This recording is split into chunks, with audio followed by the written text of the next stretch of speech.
எனக்குன்னு தேடி வருதான்னு தெரியல.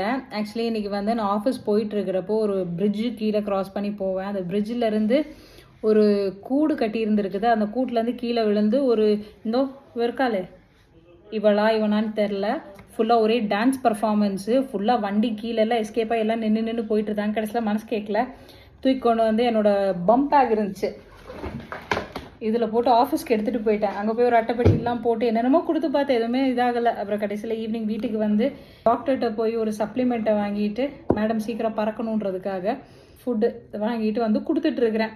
அதுக்கு பாவம் இன்றைக்கி தான் அது அம்மா விட்டு வந்திருக்கிறதுனால அதுக்கு எப்படி சாப்பிடணும்னு கூட தெரியல போல இருக்குது.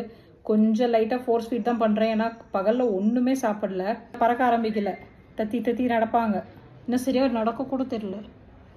பெருசாக்கிட்டு அதுவாக போச்சுன்னா விட்டுருவேன், இல்லைன்னா நானே வச்சுப்பேன், அவ்வளோதான். ஸோ என்ன பேர் வச்சுருக்கேன்னா இப்போதைக்கு குக்கு. சரி வாய் தரேன், குக்கு வாங்க பாரு. அங்கே இருக்க ஹாய் சொல்லு, ஹலோ. ஸோ இது வந்து ஜாவன் மைனா அப்படின்னு சொல்லிட்டு டாக்டர்கிட்ட போய் கேட்டேன், இதை வளர்த்தலாமா இல்லை ஏதாவது ப்ராஹிபிட்டடா அப்படின்னு. இல்லை இதை வளர்த்தலாம், ஒன்றும் பிரச்சனை இல்லை அப்படின்னாரு. அதனால தான் வீட்டில் வச்சுருக்கேன்.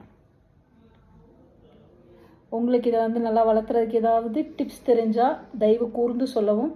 ஏன்னா நான் வந்து பேர்ட்லாம் வந்து ஹேண்ட் ஃபீட் பண்ணதில்லை. நம்ம வீட்டில் இந்த 2 பூனையை வச்சுக்கிட்டு இதை சமாளிக்கிறதே பெரும்பாடாக இருக்குது. பாய்.